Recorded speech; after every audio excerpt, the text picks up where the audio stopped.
ఆరుగాలం కష్టపడి పండించిన పంటకు సరైన ధర లేదు. ఎండ వాన తేడా లేకుండా చెమటోర్జిన రైతన్న శ్రమకు గుర్తింపు లేదు.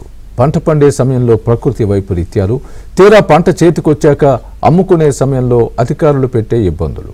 ఇది ఏపీలో పత్తి రైతుల పరిస్థితి. ఇంతకీ ఏం జరిగింది?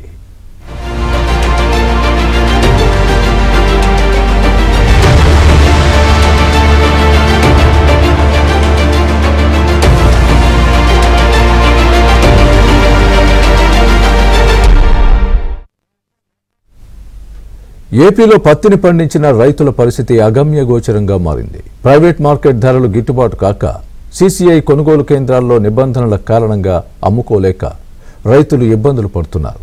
మోంతా తుఫాన్ ప్రభావంతో దిగుబడులు పడిపోయిన తరుణంలో ఇప్పుడు పంటకు ధర రాకపోవడం రైతుల్ని ఆవేదనకు గురిచేస్తోంది.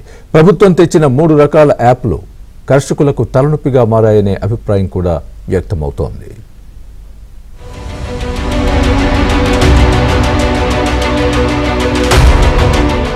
ఉమ్మడి గుంటూరు జిల్లాలో 3.50 లక్షల ఎకరాల్లో రైతులు పత్తి పంట సాగు వేశారు. పత్తి సాగుకు ఎకరాకు 35 నుంచి 40 వేల వరకు ఖర్చయింది. దీనికి కౌలు 15,000 అదనం. బాగా పండితే 12 నుంచి 15 క్వింటాళ్ల పత్తి దిగుబడి వస్తోంది. కానీ వాతావరణ పరిస్థితుల కారణంగా సగటు దిగుబడి 5 క్వింటాళ్ల లోపే ఉంది. మార్కెట్లో ప్రైవేటు వ్యాపారులు 5 నుంచి 6 వేలకు క్వింటా చొప్పున పత్తి కొనుగోలు చేస్తున్నారు. ఆ ప్రకారం రైతుకు ఎకరాకు 25 నుంచి 30 వేలు మాత్రమే చేతికొస్తోంది. అంటే పెట్టిన పెట్టుబడి కూడా దక్కని పరిస్థితి ఏర్పడింది. పత్తి తీయడానికి క్వింటాలకు కూలీ 2,000 వరకు అవుతోంది.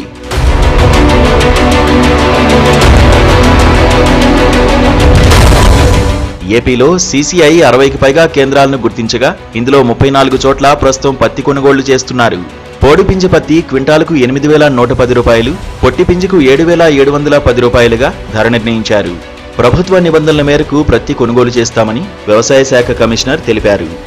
ముఖ్యంగా ఈ సంవత్సరం సీఎం యాప్, ఈ క్రాప్, కపాస్ కిసాన్ ఈ 3 యాప్ల సమన్వయంతో మనం రాష్ట్ర వ్యాప్తంగా పత్తి సేకరణ అనేది ప్రారంభించడం జరుగుతుంది. ఇది సజావుగా కూడా కొనసాగుతుంది. అయితే రైతులకు ఒక ముఖ్య విజ్ఞప్తి ఏంటంటే, తప్పనిసరిగా మీరు గ్రేడింగ్ చేసుకుని వీలైనంత వరకు ఎండలో ఆరబెట్టుకున్న తర్వాత తీసుకొని వస్తే మాయిశ్చర్ కంటెంట్ అనేది వీలైనంతగా తగ్గుతుంది. కాబట్టి ఎఫ్ఏక్యూ ప్రమాణాల మేరకు సీసీఐ వారు కొనడానికి అవకాశం ఉంటుంది.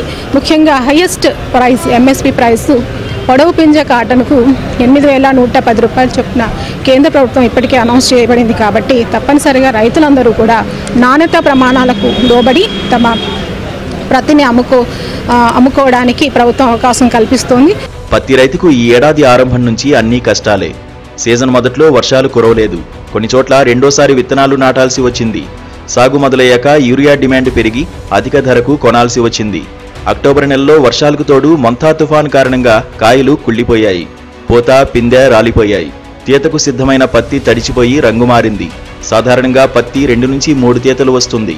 చాలా చోట్ల ఈ ఏడాది 1 తీతతోనే సరిపెట్టుకోవాల్సి వచ్చింది. మొదటి తీత పూర్తి కాగానే కొన్ని చోట్ల రైతులు పొలాలు దున్నేశారు. పెట్టిన పెట్టుబడి కూడా రావడం లేదని రైతన్నలు ఆవేదన చెందుతున్నారు. వర్షాలు కురిసి లేవండి, రేట్లు పత్తి నాణ్యత తగ్గిపోయింది. కాయ వచ్చిందంతా ఎకరానికి వానలు కురిసి 6 క్వింటాలు 7 క్వింటాలు అంతే. పెద్ద చోట్ల మామూలుగా అయితే 12 క్వింటాలు 15 క్వింటాలు అయ్యేది. కాయ ఉంది, క్వాలిటీ లేదని పత్తి పోవట్లేదు. ఏడ బేటి అమ్ముకుంటున్నాం. అందుకని పత్తి దిగుబడి లేదు.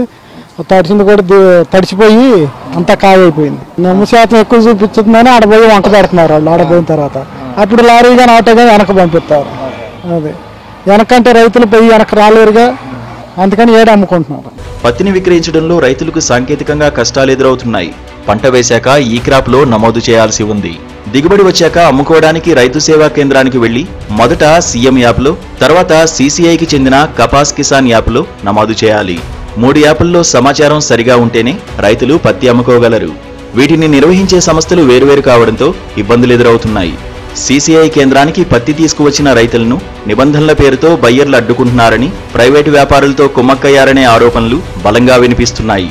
ఈ సంవత్సరం పత్తి 10-15 క్వింటాలు అయితే అధిక వర్షపాతం వల్ల తగ్గిపోయి 4-5 క్వింటాల కన్నా దిగుబడులు రాలేదండి. ఎకరానికి 40,000 దాకా పెట్టుబడి పెట్టారు. మరి దాన్ని దృష్టిలో పెట్టుకొని గవర్నమెంట్ వారు కూడా సీసీఐకి రికమెండ్ చేసి తేమ శాతాన్ని పెద్దగా పరిగణలోకి తీసుకోకుండా మంచి రేట్లు ఇప్పించవలసిందిగా కోరుతున్నామండి. సీసీఐ తెరిచారు, మంచి రేటు ఉందని రైతులంతా ఆశించామండి, 8,110 రూపాయలని. దాని తగ్గట్టు తీసుకెళ్తేనేమో తేమ ఉంటుందని చెప్పి కొన్ని చేస్తున్నారు. ఆ రైతులకేమో నిల్వ చేసుకొని దాన్ని ఆ తేమ తగ్గించేయాలి, తగ్గిన అమ్మాలనే ఉంటేనే స్టోరేజ్ ప్రాబ్లం ఉంది ఎవరికి వాళ్ళకి. దానివల్ల మధ్యలో వాళ్ళు కొంటున్నారు, రేటు తక్కువగా ఉంటున్నారు. 5,500, 6,000 లోపే ఉంటుందండి.